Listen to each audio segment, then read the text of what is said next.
louvar o Senhor.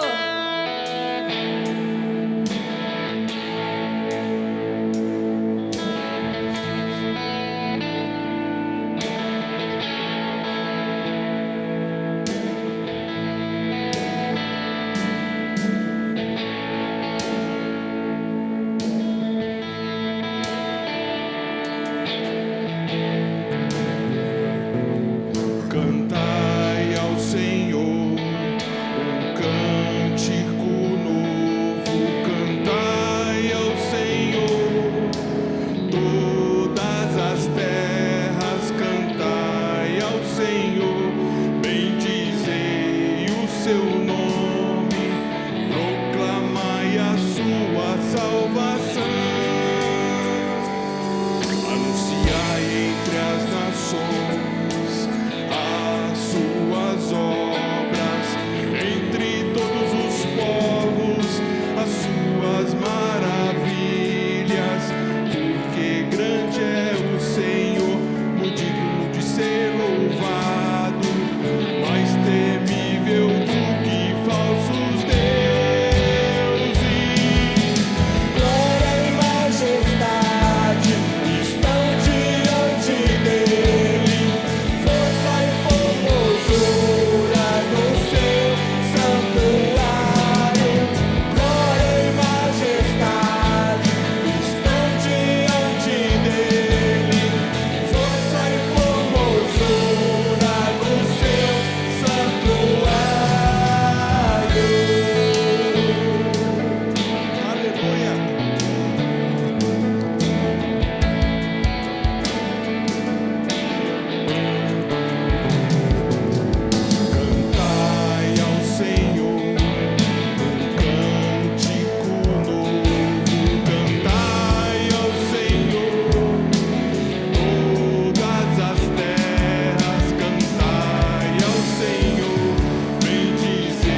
sabemos que o Senhor está às portas. Nós sabemos que falta pouco, Senhor, para nós vermos o Senhor face a face, Jesus. Oh, Rei dos Reis, Senhor dos Senhores. Oh, Senhor, como ansiamos com isso, Senhor, Pai. Aleluia.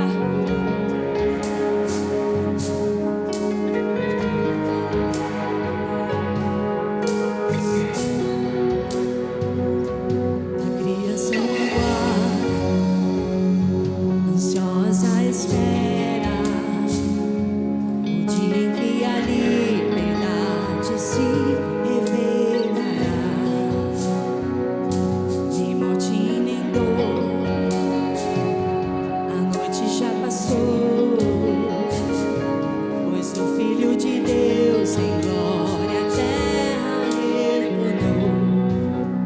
Nós te aguardamos, nós te esperamos, o nosso coração anseia por tua face, como águas cobre o mar, a terra se encherá da tua glória, da tua glória. Toma o livro, abre os selos, tu és digno, desce sobre nós. Te esperamos, nos rendemos, tu és digno, desce sobre nós.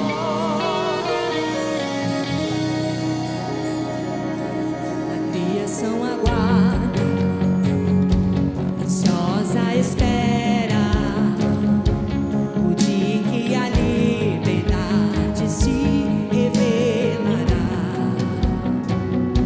Nem morte nem dor, a noite já passou, pois o Filho de Deus em glória a terra retornou. Nós te aguardamos,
clamores, não terá mais barulhos lá fora. A presença nos passa. Leva-nos o Senhor, leva-nos, ó Deus. Aleluia.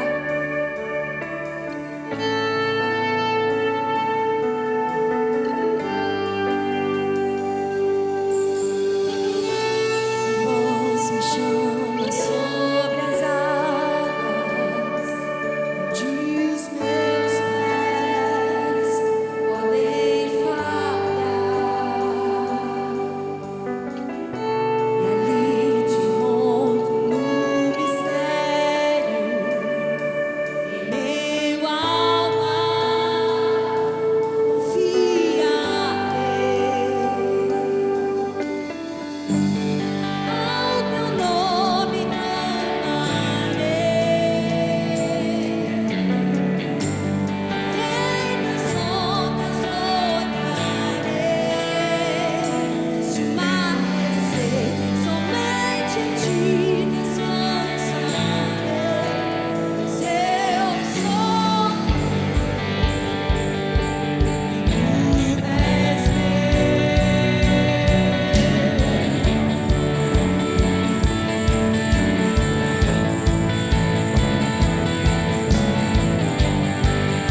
descendente de Davi, o homem mais notável.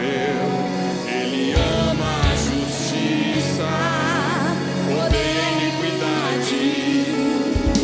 O descendente de Davi, o homem mais notável. Ele ama a justiça, odeia a iniquidade. O descendente de Davi, o homem mais notável. Ele ama a justiça, odeia a iniquidade.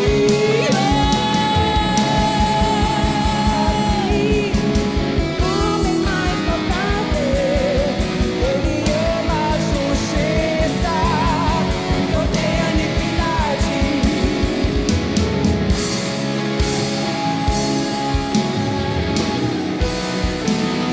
Diante da majestade de Jesus, que ruja o leão e cada estremeça. Diante da majestade de Jesus, que ruja o leão e cada estremeça. Diante da majestade de Jesus.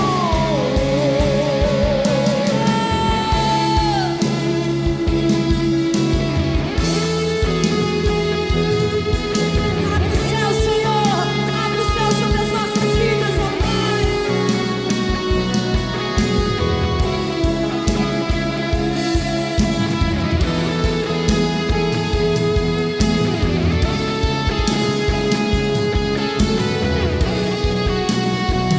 Que se abra os céus, o teu reino vem, nossa fé está no nosso Deus. Que se abra os céus, o teu reino vem, nossa fé está no nosso Deus. Que se abra os céus, o teu reino vem, nossa fé está no nosso Deus. Que se abra os céus, o teu reino vem, nossa fé está no nosso Deus. Que os céus fechados se abrem, teu reino venha mover. A nossa fé e esperança está em Deus, Deus de Deus. Que os céus fechados se abrem, teu reino venha mover. A nossa fé e esperança está em Deus, Deus de Deus. Que os céus fechados se abram, teu reino venha mover. A nossa fé e esperança está em Deus, Deus de Deus. Que os céus fechados se abram, teu reino venha mover. A nossa fé e esperança está em Deus, Deus de Deus. Que os céus fechados se abram, teu reino venha mover. A nossa fé e esperança está em Deus, Deus de Deus. Que os céus fechados se abram, teu reino venha mover. A nossa fé e esperança está em Deus, Deus de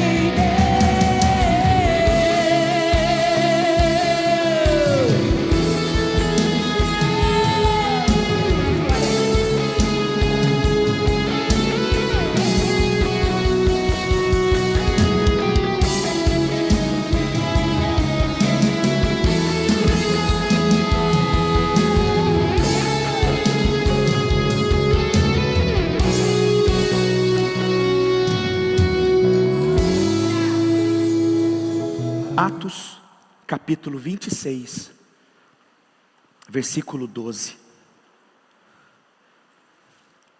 A partir do versículo 12. Eu vou dar um breve pano de fundo.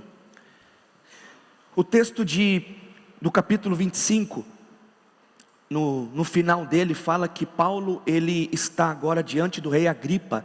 O rei Agripa era o rei ali de Roma, na época, que na verdade tem um sobrenome, né? Que é Herodes II. E Paulo foi chamado para ser julgado, para ser ouvido, diante daquilo que ele estava fazendo, um reboliço. A conversão de Paulo foi tão marcante, foi tão poderosa para ele, a visão que ele teve em Damasco ali, quando os seus olhos cegaram, né, ele teve um encontro com Jesus.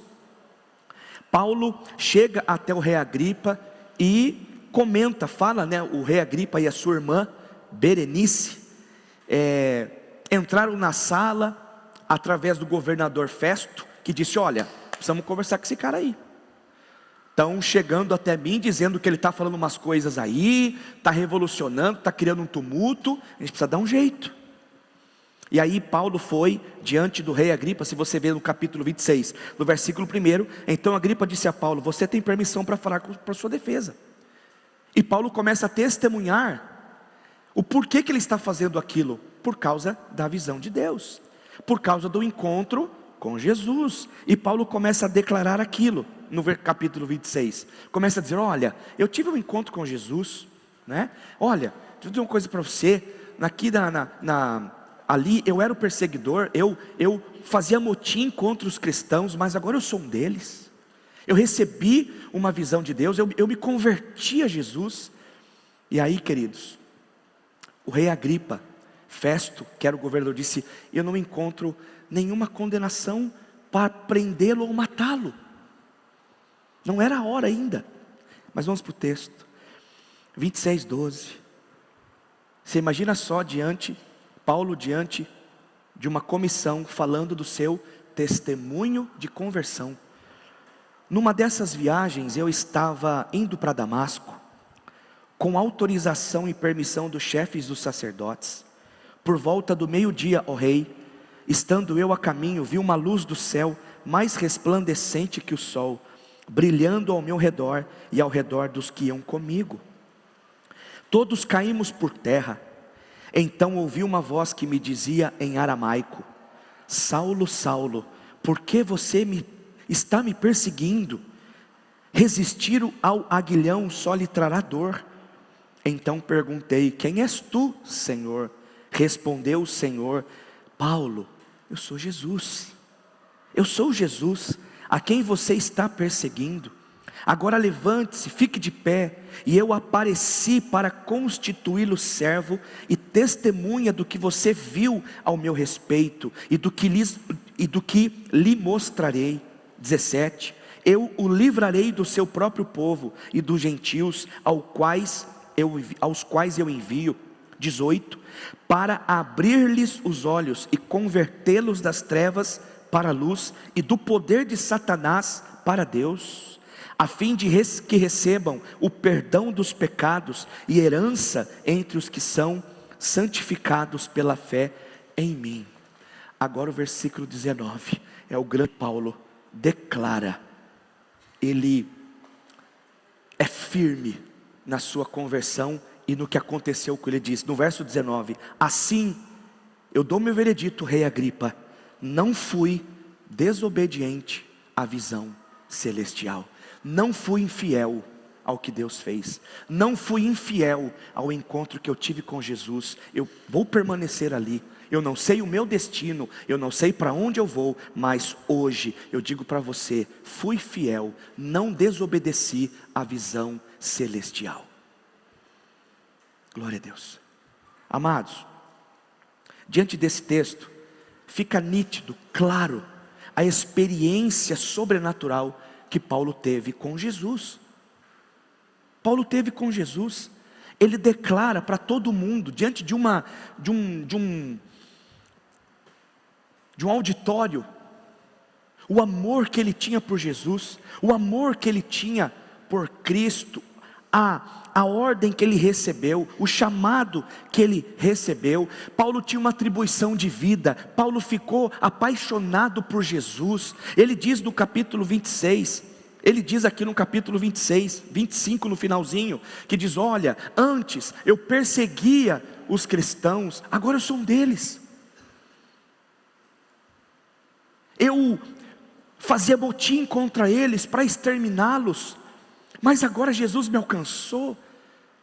Eu vi uma luz mais brilhante que o sol, e eu ouvi uma voz dizendo: Saulo, Saulo, por que me persegues? E Paulo ali naquele contexto pergunta: Senhor, quem és tu? Foi um encontro, e Jesus responde para Paulo: sou eu, Paulo. Jesus, sou eu. Queridos, através desse encontro, a vida de Paulo revolucionou. Paulo não se acovardou diante das denúncias e das acusações sobre ele. Ele foi até o final. Paulo podia dizer: não, o que estão falando aí não tem nada a ver, não é bem assim, não é isso mesmo, é isso. Deus me enviou para, olha o texto do versículo 16: agora levante-se, fique em pé, eu apareci para constituí-lo servo e testemunha do que você viu a meu respeito, do que lhe mostrarei. Verso 18: eu te levantei, Paulo, agora de Saulo para Paulo, eu te levantei para abrir-lhe os olhos e convertê-los das trevas para a luz e resgatá-los do poder de Satanás. É isso que a visão faz. A visão vem, a experiência chega das nossas vidas e não nos deixa continuar do mesmo jeito. Ela nos modifica, a gente acorda pensando nisso, a gente levanta pensando nisso. Meu Deus, me ajuda. Foi uma experiência sobrenatural. E Jesus disse: eu vou te guardar, eu vou te proteger, você vai ser o meu filho, minha testemunha, mas avante. Queridos, Paulo deixa bem claro aqui que ele se converteu. As pessoas sabem que você se converteu? As pessoas sabem que você agora é de Jesus, que você é um discípulo de Jesus? Quando você é colocada diante de uma pressão, você espana, ou você diz: não, eu sou fiel à visão que Deus me deu, eu sou um discípulo de Jesus. Então é assim para cada um de nós. A experiência que tivemos com Jesus, o encontro que tivemos com Jesus, nós nascemos de novo, nós não passamos só pelas águas, mas nós vivemos um compromisso com Jesus. Nós temos o jeito de falar de Jesus, nós temos o jeito de andar de Jesus, nós somos testemunhas, e Deus nos levantou para livrar as pessoas das trevas, das mãos de Satanás. Está no texto. A igreja não é um circo, a igreja não é um lugar de espetáculo, de entretenimento, a igreja é um lugar de envio, é um lugar onde nós estamos aqui para receber de Deus essa unção, essa autoridade, e nos fortalecer a cada dia, para chegarmos lá fora e falarmos do amor de Jesus, e sermos apaixonados por Jesus, sermos apaixonados pela visão de Deus, sermos apaixonados pela missão que Deus nos deu.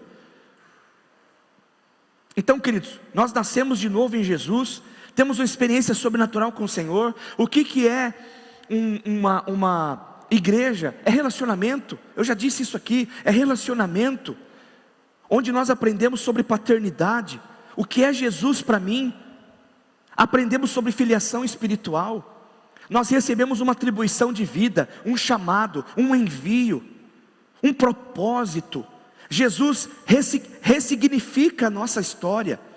Jesus nos traz uma nova perspectiva de vida, de cristão, de quem Ele é, de quem Ele quer que sejamos. Esses são os discípulos de Jesus. O encontro que Paulo teve com Cristo foi tão marcante, foi tão impactante, que ele recebeu aquela visão e ele nunca mais deixou de vivenciar aquilo. Mas aí eu digo para você, Satanás ele não quer um crente avivado, Satanás não quer um discípulo avivado, Satanás quer um crente morno. Um crente morno é a melhor propaganda do inferno na terra. um crente sem ser avivado, um crente sem compromisso, um crente só por se intitular crente evangélico, Satanás, ele sai de ré, ele é repreendido, expulso, quando um discípulo de Jesus diz: Satanás, eu não fui infiel à visão que Jesus me entregou. Eu entreguei a minha vida. Eu não vou negociar com você, Satanás. Eu não vou negociar os meus princípios. Eu não vou negociar a visão. Eu não vou negociar a minha missão. Porque tem gente que sai da missão diante das propostas que Satanás oferta. Ou você acha que Paulo não recebeu várias ofertas para desistir do seu chamado, do seu compromisso com Jesus? Você acha que não? Claro que sim. Mas a visão foi tão forte, o impacto foi tão forte, que ali ele saiu para pregar para um grande missionário, um dos maiores missionários que a Bíblia pode nos relatar. Escreveu 13 cartas, pastor dos pastores, apóstolo, não negociou a visão que Deus deu a ele.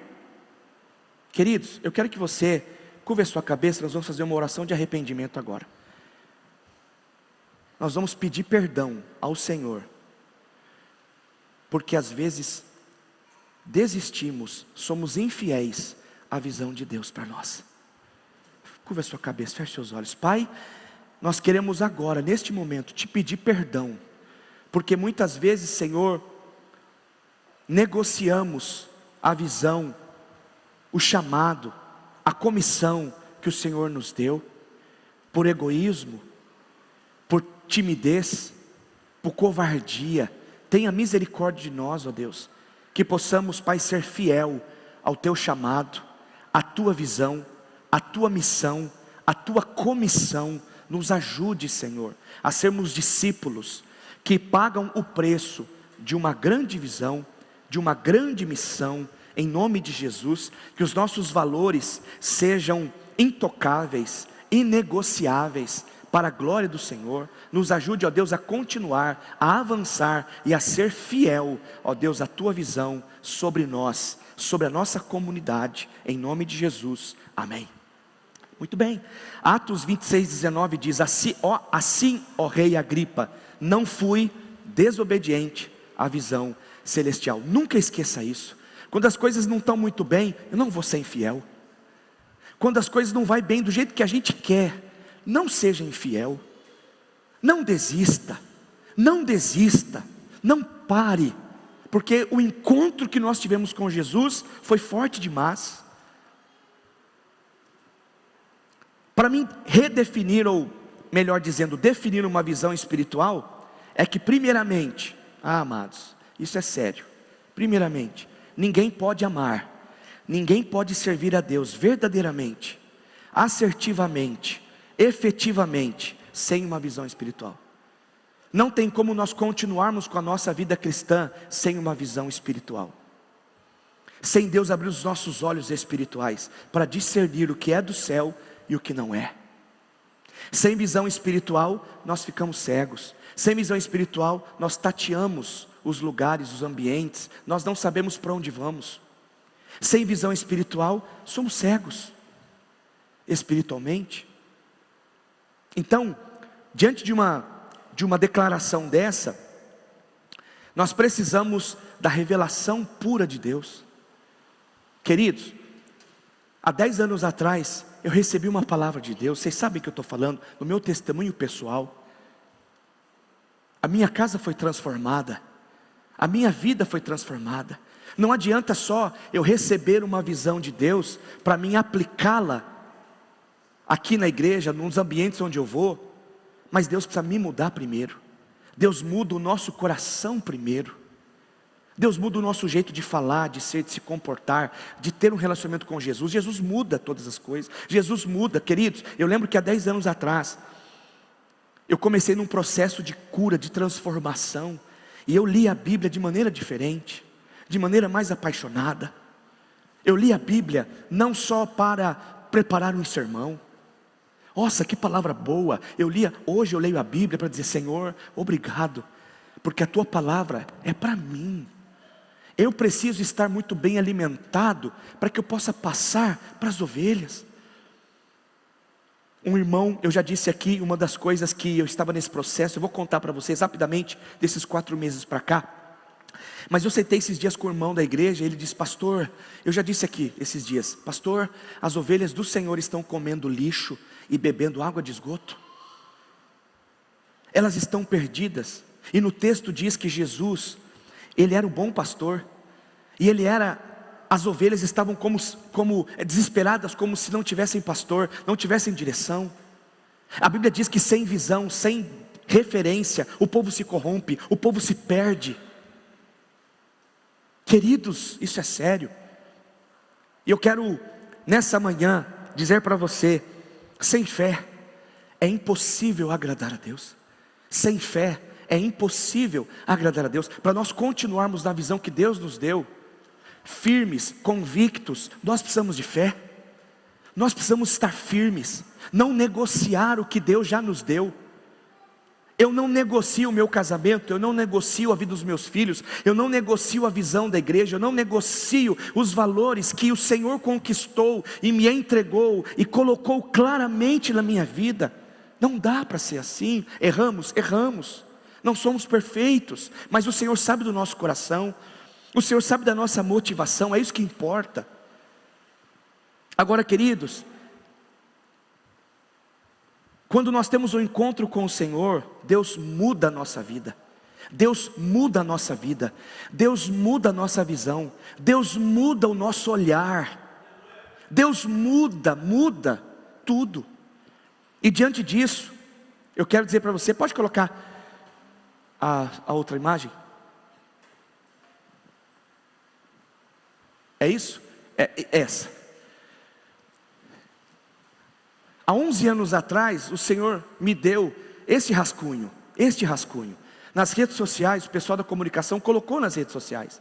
Mas às vezes você é desapercebido, não olhou, não deu atenção. Eu vou trazer para você. Há 11 anos atrás, numa madrugada, rascunhando, eu disse: Deus, eu estava no processo de ter um nome, ter uma identidade. Eu disse: Deus, fala comigo.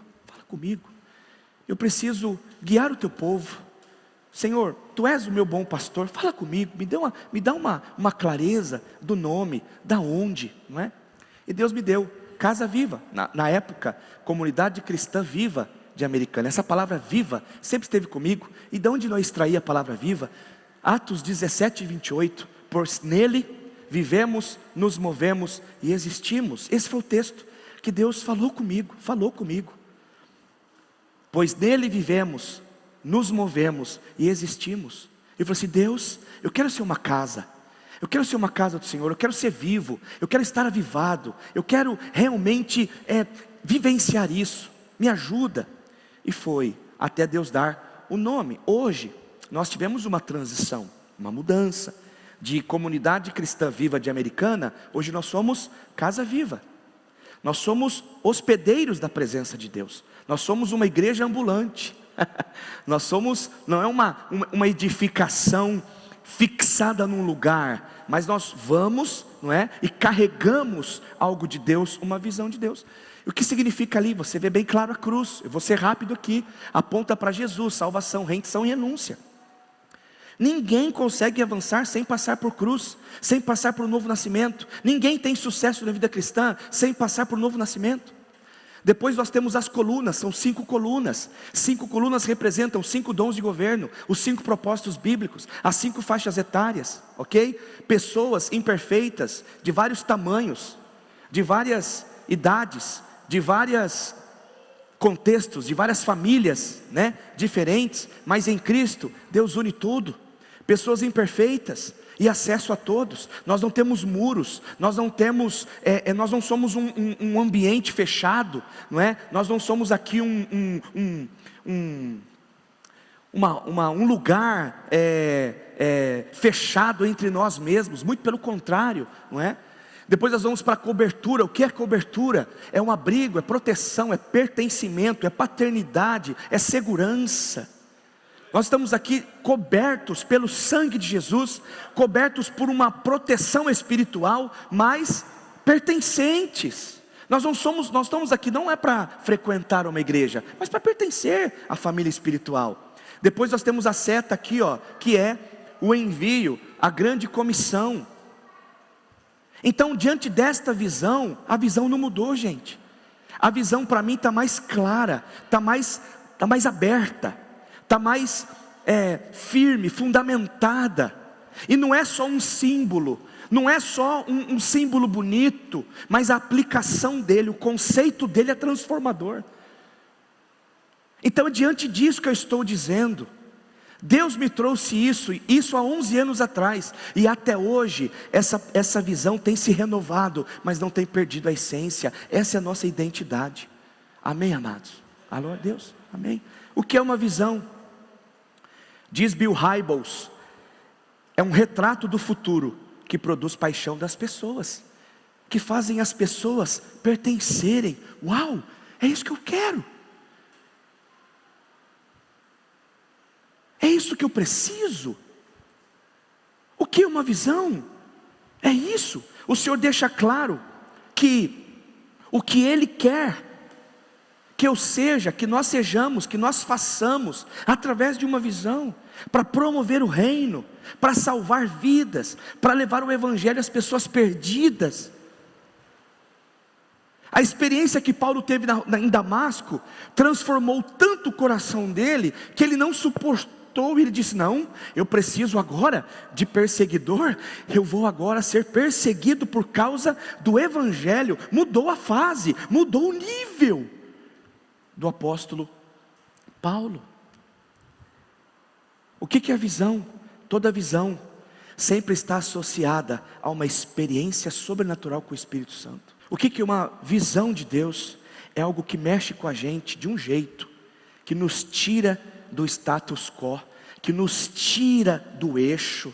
A gente acorda pensando, a gente dorme pensando, tudo é aquilo, e você é tomado por uma paixão, você é tomado por um propósito, e ninguém mais consegue roubar isso. Mas a visão de Deus, ela nunca, gente, deixa eu dizer uma coisa para você, eu aprendi isso de verdade, uma visão nunca é desassociada ao grande mandamento e à grande comissão, nunca, nunca, porque se estiver assim, é fora da palavra, é coisa humana, não é de Deus, porque o modelo Deus já deu, o exemplo Deus já deu. O que a gente faz? Só muda o traje, porque a essência, a verdade, o modelo já está posto, já está estabelecido até a consumação dos séculos. O pastor Rick Warren diz assim: a palavra de Deus é o anzol, ela não muda, é sempre o anzol, mas para pegar peixes diferentes a gente precisa mudar a isca. Só muda a isca, mas a essência, a imutabilidade da visão, da palavra de Deus é uma só. Por isso que nós temos estratégias para levar o evangelho a outras pessoas, mas a visão ela é concisa, ela é firme. Está associada ao grande mandamento e à grande comissão. Vamos recapitular, qual é o grande mandamento? Está aí no telão: ame o Senhor o seu Deus, de todo o seu coração, de toda a sua alma, de todo o seu entendimento. Este é o primeiro mandamento. O segundo é semelhante a ele: ame o seu próximo como a si mesmo. Esse é o grande mandamento de Jesus. Segunda coisa, qual é a grande comissão? Mateus 28, 19 e 20, portanto vão e façam discípulos de todas as nações, batizando-os em nome do Pai, do Filho e do Espírito Santo, ensinando-os a obedecer a tudo que eu lhes ordenei, e eu estarei sempre com vocês até o fim dos tempos. Quem é discípulo de Jesus, não consegue desassociar dessa ordem, da grande comissão, porque Jesus disse, é claro, que eu estarei com vocês, quem obedecer à grande comissão. Com quem que Jesus estará até o final dos tempos? Com os discípulos que obedeceram. que estão obedecendo. Obedecer é processo, é contínuo. Eu estou servindo, obedecendo. Eu estou adorando, obedecendo. Eu estou levando a mensagem do Evangelho, obedecendo. Porque se eu paro de obedecer, eu fico sem autoridade, eu fico cego. Jesus disse, não é só levar a palavra de Deus para as pessoas, ensine elas ao princípio, aos princípios. Não é só você batizar, mas você tem que levar as pessoas ao conhecimento, ensinar a obedecer. A gente para no processo de ganhar ou batizar. Batizou? Cada um segue sua vida. Só que aí começa o processo de ensino. Ensino. Sabe quando que o discipulado acaba? Quando as pessoas começam a falar igual a gente. Vou dizer uma coisa para você, que às vezes você vai parar para pensar, e tem que parar para pensar mesmo. Eu parei para pensar, estou pensando até hoje. O apóstolo Paulo diz assim, sede meus imitadores como eu sou de Cristo, ok? A experiência que Paulo teve foi marcante, profunda. Mas Paulo não disse o seguinte, olha, não olha para mim não, olha para Jesus, olha para Jesus. Aí eu digo para você, qual é o Jesus que o não crente vê? Eu e você. Então, sabe por que a gente se sabota? Porque isso é uma covardia. A gente fala assim, olha para mim não, eu sou pecador, eu sou um trapo, olha para mim não, olha para Jesus. Está errado, está errado. Nós como discípulos falhos, pecadores, ok, nós devemos aprender a dizer, você quer ver Jesus? Olha para mim. Olha para mim. Ele é muito melhor que eu, mas eu fui alcançado pela graça, alcançado pelo amor, alcançado pelo Evangelho. Isso mudou a minha vida. Olha para mim, porque eu vou te levar a Jesus. Isso é discipulado. Isso é discipulado. Eu contei para alguns irmãos aqui essa semana. Tem uma atriz conhecida aí, era muito conhecida na mídia, e ela, diante das reuniões que ela tinha lá de uma emissora grande aqui do Brasil, ela era atriz, e ela tinha ali amizades com outros atores e tudo mais, e um ator, um moço, eu não sei se ele era ator ou se trabalhava ali na emissora, começou a ficar apaixonado por ela, apaixonado. E ela falou assim, Senhor, e ele já era crente, discípulo de Jesus, ele falou, Senhor, me dá uma estratégia, porque se o Senhor me quiser com ela, primeiro, eu vou olhá-la como uma alma preciosa para Jesus, eu quero ganhá-la para Jesus, eu quero ganhá-la para o Senhor, e se eu conseguir isso, o Senhor me der essa graça, Senhor, eu vou me declarar para ela.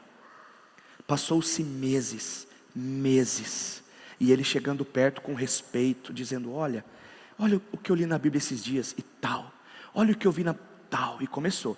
Num determinado momento, estavam no refeitório juntos, ela perguntou, você é crente? Eu falei, eu sou, por quê? Mas você é muito respeitoso, meu Deus, você é uma referência, que igreja você vai? Tal, você me leva? Levo. Chegou na igreja, de algumas semanas, ela teve um encontro tão profundo com Jesus, se batizou, e ele esperou, se batizou, ele disse, olha, fulana, há meses, eu tenho orado para você ser minha esposa, eu quero hoje me declarar para você, porque você se converteu ao meu Deus, se você quiser, eu quero ser o seu esposo para sempre, se não, está tudo bem, eu já ganhei, você é de Jesus. Ela falou assim, olha, eu não sei como, eu não queria saber de Jesus, eu não queria saber de crente, mas o seu testemunho converteu a minha alma, então a partir de hoje, vamos namorar, hoje são casados, aleluia. Queridos, é isso que a visão de Deus faz, ela provoca nos outros um rebuliço. O que a visão provoca em nós? Está aí no telão, arrependimento. arrependimento, conversão, paixão, uma experiência nunca mais esquecida e um desejo de espalhar as boas novas de Jesus, as boas novas de Deus. O impacto que Deus te deu da sua conversão te fez falar de Jesus, te fez anunciar Jesus, ou não, ou não. Ninguém sabe que você é crente, ninguém sabe que você é diferente. Você chega nos ambientes, chega aqui, não, esse é nosso, está dentro, estamos junto. Ou você fala assim, cuidado, que o crentinho está vindo aí. Como que as pessoas te olham? Como que as pessoas te veem? O seu testemunho está provocando uma revolução no coração das pessoas? Ou você entra e sai e continua do mesmo jeito? A visão provoca isso, provoca arrependimento, paixão. O que a visão traz? 4 fundamentos essenciais. O que a visão traz para a nossa vida e para a nossa comunidade? São percepções, 4 percepções fundamentais. Primeiro, traz clareza. A visão de Deus para as nossas vidas traz clareza. Fica nítido para todos a direção que vamos trilhar. Não há divisão, não há 2 visões, não há um povo vai para cá, outro vai para lá, ou um líder tem uma visão, o outro tem outra visão. Não tem isso. É uma visão só. E ela responde essas perguntas: para onde vamos? Por que vamos? Quem vai? Como vamos? Responde isso. É uma visão que responde isso. Norteia os nossos processos. Há transições, há mudanças. Não tenha medo de mudanças, porque toda mudança em Deus gera unidade e propósito. Não é pela carne, não é para inventar a roda. Ninguém aqui está inventando a roda. Todos nós temos que estar submissos à visão que Deus tem nos dado. A visão que Deus tem nos dado. Então a visão traz unidade, clareza, ajuda as pessoas a entenderem para onde estão, para onde vão chegar. E olha o que diz a palavra de Deus, Provérbios 29:18: não havendo profecia, não havendo visão, o povo se corrompe. Porque Deus levanta homens que tiveram experiências, assim como Paulo foi com Moisés, foi com outros homens de Deus, para levarem um povo a uma visão que Deus estabeleceu para o líder, para o responsável. E a visão é compartilhada para todos. Gente, eu cheguei há 4 meses atrás, eu vou começar meu testemunho rápido. Há 4 meses atrás,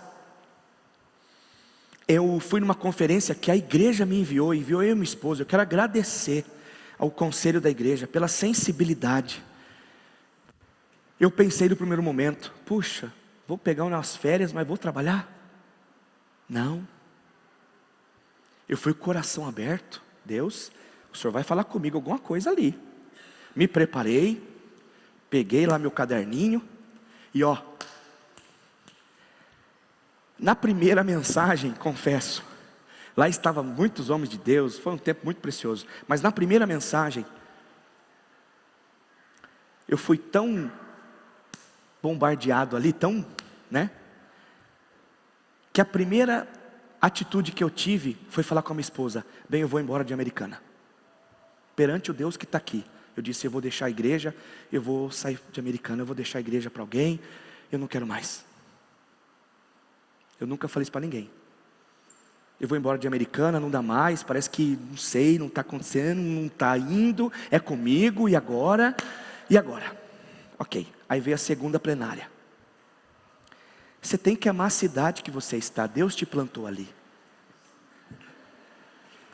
Perante minha esposa, cadê ela? Foi arrebatada, a irmã? Deve estar aconselhando aí. Quando ela dá esses escapes, ela está aconselhando, fazendo alguma coisa. Enfim, segunda mensagem, pastor Júlio Vertulo, que vai estar aqui com a gente. Queridos, cheguei em Suzano, e tal, e daquele jeito, e a igreja pequena, e tal, e as lutas. Mas olha, recebi uma palavra de Deus. Ame a cidade onde você está, eu te plantei lá. Segunda plenária, eu estava, oh Deus, me perdoa. ajoelhado no chão com a minha esposa, pediu: Deus, eu amo a Americana. Foi aí que nasceu Jesus ama essa cidade. Foi aí. Eu escrevi: Jesus ama essa cidade. Eu disse: eu não vou sair de Americana. Deus tem algo maravilhoso de lá. Deus. Passou-se terceira, quarta, quinta, sexta plenária. Ficamos 3 dias lá. E eu voltei. Meu Deus, Deus falou comigo. Ok, passou-se um tempo. Aí nesta conferência, um pastor lá de Laranjais do Sul indicou um livro. Eu falei assim: mais um, né? Mas não sei, gente, Deus falou, eu olhei para a capa do livro e falei assim: eu vou comprar esse livro. Não sei, chamou minha atenção. Igreja Simples. O tema do livro, Igreja Simples. Ah, beleza. Fui, comi o livro. Já nas 2 semanas seguintes, quando eu voltei, fiquei 2 semanas lendo. Isso foi em junho, a conferência que a igreja me enviou, eu e minha esposa, junho. Voltei da conferência: eu preciso compartilhar isso, meu Deus, foi, só que eu estava indo em processo. Eu estava sentindo já antes algumas coisas que Deus queria mudar. Falei: Deus, o que é? Sabe aquela insatisfação, aquela angústia, aquela coisa? E eu falei: Deus, e agora? Ok, passou, li o livro.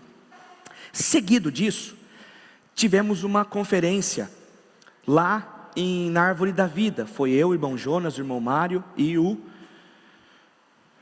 Mário, Jonas e eu, Depois foi a pastora Edna, foi depois o André, a Ju, que também voltaram na tocha, né? Aleluia. Aí eu ouvi Randy Clark, eu ouvi Danny Silk, Bill Johnson, foi maravilhoso, foi uma ativação profética, foi um negócio, olha, extraordinário, sobrenatural. Mas aí, queridos, pregou um pastor lá que foi o que mais me impactou, que bateu naquilo que Deus estava martelando. Eu ouvi esse pastor, falei assim: eu preciso conhecer ele. Vou falar para vocês depois, enfim. Conheci ele. Só que eu não consegui chegar até ele. Eu cheguei ao assistente dele. Preciso fazer uma chamada de vídeo com você. Você me ajuda? Ajudo. Fiz uma chamada de vídeo de 50 minutos. Ok. Eu falei: Deus, o Senhor está falando comigo, não é coisa minha. Não é para mim, o Senhor está mexendo comigo. Resumindo a história, comprei mais 6 livros. Estou lendo o 3º, e estou para cima, e estou aprendendo, e estou me reciclando. E Deus pediu para mim. Deus pediu para mim, eu não brinco com isso: refine a minha visão para a igreja. Eu falei: tá bom, mas o quê? Secreto. Aí foi. E conversa, e reunião, e mentoria, e oração, e secreto. Deus, o que o Senhor quer fazer? Queridos, Deus trouxe mais clareza ao meu coração. Deus trouxe mais refinamento, tá? Já vou dizer para vocês. Segunda coisa que Deus traz na visão: movimento. Ninguém faz nada sozinho. Todos são contagiados. A paixão se renova. O movimento é contagiante. Olha o que diz, o que significa o movimento: gera uma mobilização coletiva, inspirando as pessoas a darem os próximos passos na mesma direção, levando a todas as pessoas a se moverem para níveis maiores de comprometimento. Colossenses 2, 6 e 7. Portanto, como vocês receberam Cristo Jesus, o Senhor, continuem a viver nele. Atos 17 e 28. Lembram? Enraizados e edificados nele, firmados na fé, como foram ensinados, transbordando de gratidão. E isso traz movimento. O que é um movimento? Gera uma mobilização. Opa, peraí, tá? Estou percebendo algo novo aí. O novo está vindo aí, o que está acontecendo? E aí a paixão é contagiada, a visão é contagiada e gera uma mobilização coletiva. Por isso que eu estava explodindo. Eu falei: preciso. Marquei uma reunião com o conselho rápido. Eu preciso falar com vocês, com os pastores. Eu preciso falar com vocês. Aí depois foi com a equipe ministerial. Depois foi com o pessoal do Reação. Eu preciso compartilhar isso com vocês, porque senão eu vou explodir. Foi ou não foi o que eu falei? Eu vou explodir. Ok. Terceira coisa, traz alinhamento. Uma visão gera alinhamento. Organiza os ministérios. através de uma gestão saudável, atraindo toda a liderança em torno do mesmo processo. Os homens vão ter as suas programações, está no processo da visão, não está fora.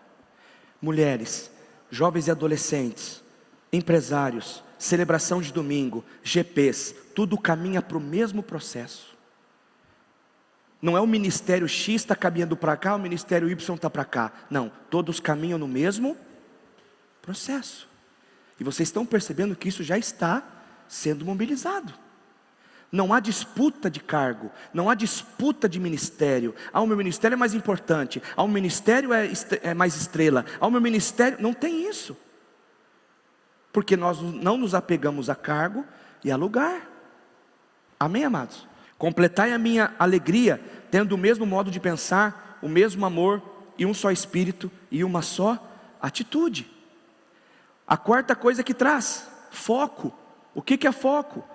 É o compromisso de abandonar tudo aquilo, não ter medo de abandonar tudo aquilo que não se encaixa no processo.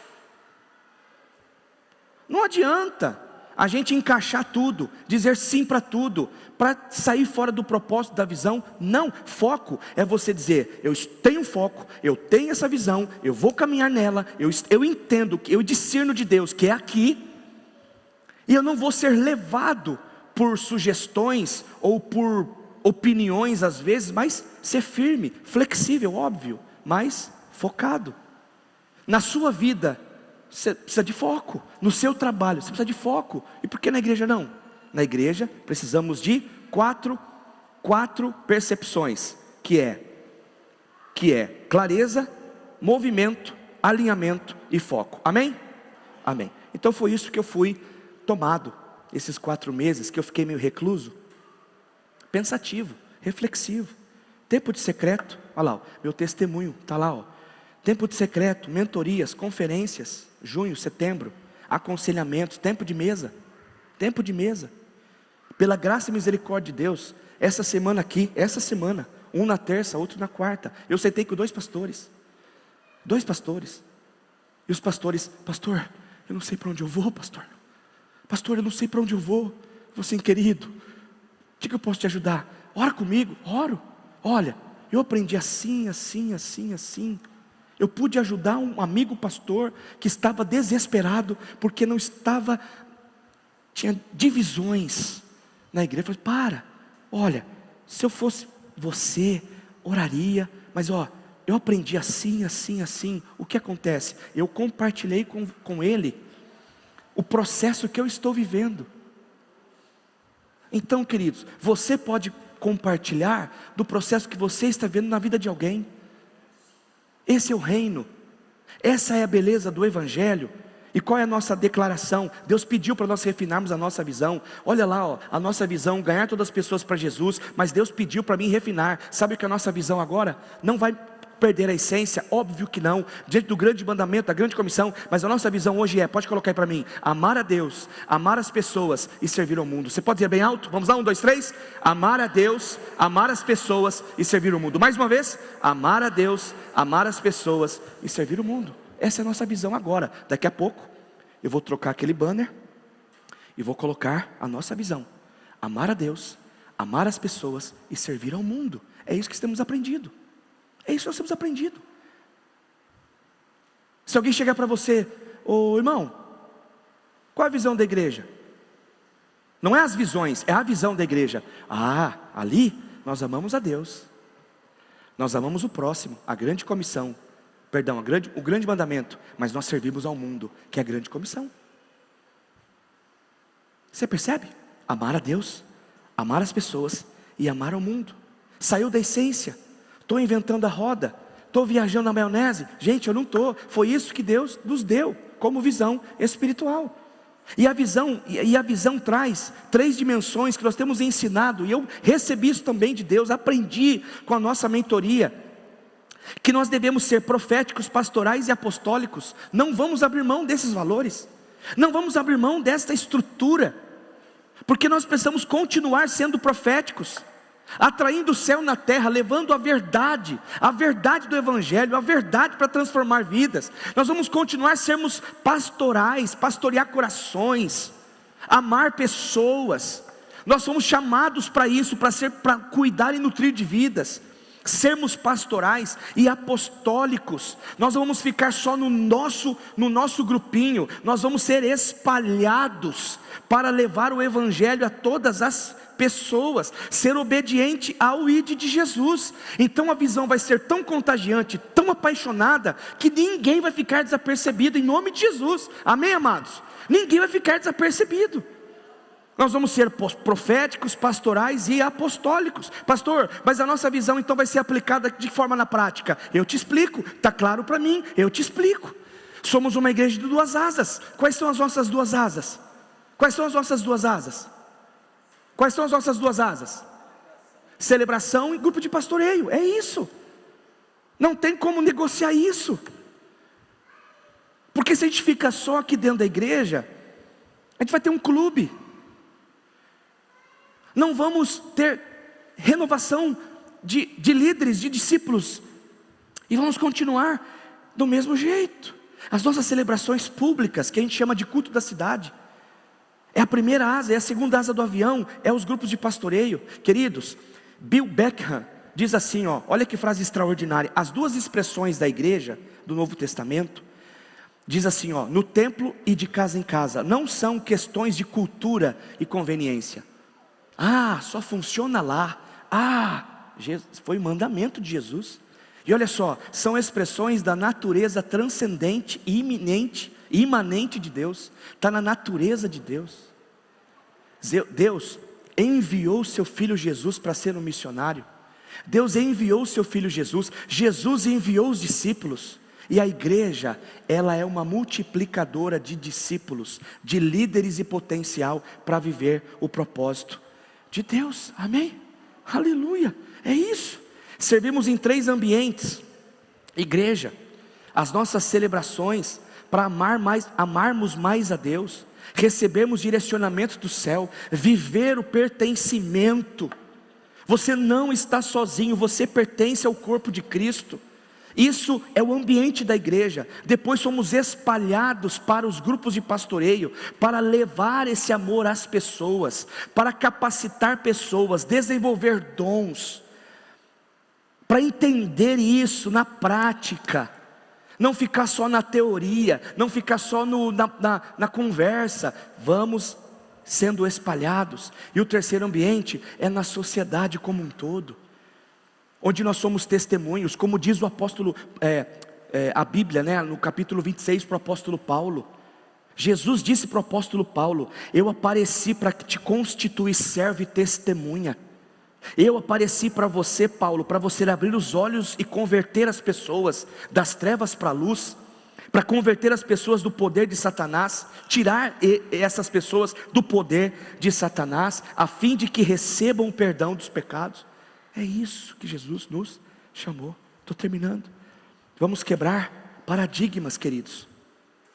E na prática, o que nós vamos avançar como igreja? Semana que vem eu vou falar sobre a missão da igreja. Mas hoje, vamos quebrar paradigmas. Quais são os paradigmas a serem quebrados? Descentralizar só do templo e espalhar para as casas. Descentralizar da figura do pastor que faz tudo a um colegiado de pessoas, a pastores líderes ou líderes pastores, para enviar, para falar de Jesus e ganhar pessoas para Jesus. Cada membro um ministro. Esses são os paradigmas que vão ser quebrados. Cada membro um ministro de Deus, um ministro em potencial, um discípulo em potencial. Aleluia por isso. Ou seja, intencionalmente eu vou me importar com as causas de Cristo. Fui salvo, agora eu quero ser vida, testemunho, para que outras pessoas também conheçam Jesus. Cada líder um pastor, cada líder um pastor, cada líder um pastor. Resgatar o sacerdócio. Ei, homem, você será o pastor da sua casa, você será o pastor da sua casa, em nome de Jesus. Esse é o sacerdócio, resgatar o sacerdócio do crente. É fácil falar assim, ó, deixa para o pastor, deixa para o pastor. Não, não, eu apenas sou o co-pastor de Jesus aqui, nós somos co-pastores de Jesus. Agora, eu tenho minha responsabilidade na minha casa, ok? Mas vocês também, não é só que sentar aqui não, ouvir uma boa palavra, ficar confortável, sentado salvo e satisfeito, e os outros, ó, os outros que vão para o inferno, deixa aí, eu estou aqui, eu estou bem. Não, não, não é assim, não é assim, não é desse jeito, não é assim. Jesus não ensinou isso. Por isso que nós precisamos entender, cada líder é um pastor. Cada líder que sobe aqui está pastoreando a igreja comigo. É descentralizar o papel de uma pessoa só e trazer um colegiado de líderes pastores, para que a liderança se multiplique, os discípulos se multipliquem, e também haja conversões, batismos. Cada cadeira vazia que você está do lado, será que o teu coração não queima não? Será que o nosso coração não queima? Ou está tudo bem? Vou para a igreja, depois eu vou almoçar, depois eu vou dormir, depois eu vou trabalhar para ganhar dinheiro. Será que é só isso a nossa vida, irmãos? A pessoa, olha para a cadeira que está do seu lado, tem gente indo para o inferno agora, hoje, e o nosso coração não queima. Como é que está o nosso amor? Eu cheguei à conclusão de tudo isso que eu estou falando para vocês. Eu preciso amar mais, eu preciso amar mais, eu preciso amar mais. Eu estou amando pouco. Cada cadeira vazia é uma pessoa que fica frustrada, que se decepciona, que está perdida, que se enfraquece. Aí tem membro da igreja que fala, pastor, já ligou para fulano? Liga você. Liga você. Pastor, estou sentindo falta do irmão há tantas semanas. Pastor, você já ligou? Mas você é pastor também, liga você. Cadê o irmão? Fala com ele, visita ele, ora com ele. Ei, igreja, cada líder um pastor, cada membro um ministro. É descentralizar só a figura do pastor. O pastor faz tudo. Eu não quero mais fazer tudo. Eu vou fazer o que Deus me pediu para fazer, que é ler a Bíblia, buscar de Deus, o reino de Deus, trazer para a igreja, ajudar pessoas, capacitar líderes. É isso. Cada casa uma igreja. Cada casa uma igreja. É a grande comissão sendo espalhada. Promover dentro de cada casa o ambiente transformador. Tem gente que não pisa mais em igreja. Respeitamos. Alguns de nós aqui não pensávamos, jamais eu vou pisar na igreja, jamais eu vou voltar numa igreja. Hoje Deus te trouxe de volta, glória a Deus. Mas tem muita gente que não pisa numa igreja, mas numa casa ela vai. Agora você imagina a satisfação, queridos. Você imagina a satisfação de chegar e dizer, olha, eu ganhei uma pessoa para Jesus. Ela está aqui do meu lado, aqui, ó, nessa cadeira aqui, ó, do meu ladinho aqui, ó. Ganhei para Jesus, através do meu testemunho, através da minha vida. Não é mais, olha para Jesus, não, olha para mim, olha para mim, olha para mim, olha para mim. Mas isso gera responsabilidade. Vamos parar de fugir da nossa responsabilidade. Vamos se converter. Vamos nos converter, gente. Vamos amar vidas. Eu não quero na cidade ser mais uma igreja. Eu não quero na cidade ser mais uma. Isso aqui que eu estou falando não é uma estratégia de crescimento. Gente, é muito mais do que multiplicação. É muito mais do que números. É relacionamento. É sobre isso que eu estou falando. Amém? Cada casa, uma igreja. Você está preparado por uma revolução de Deus? Tudo vai ser ressignificado. O valor que nós damos ao prédio, o valor que nós damos para a estrutura, o valor que nós damos para os ministérios, o foco que às vezes a gente só dá para a ministração, para a celebração domingo. Não, gente, ela vai mudar. A forma de evangelizar vai mudar. E olha só, eu queria encerrar. Passamos um pouquinho da hora, mas era necessário. Mas olha só o que diz o texto de Mateus 9,36. Ao ver as multidões, teve compaixão delas, porque estavam aflitas e desamparadas, como ovelhas sem pastor. Cadê os pastores? Cadê os pastores? Cadê os pastores?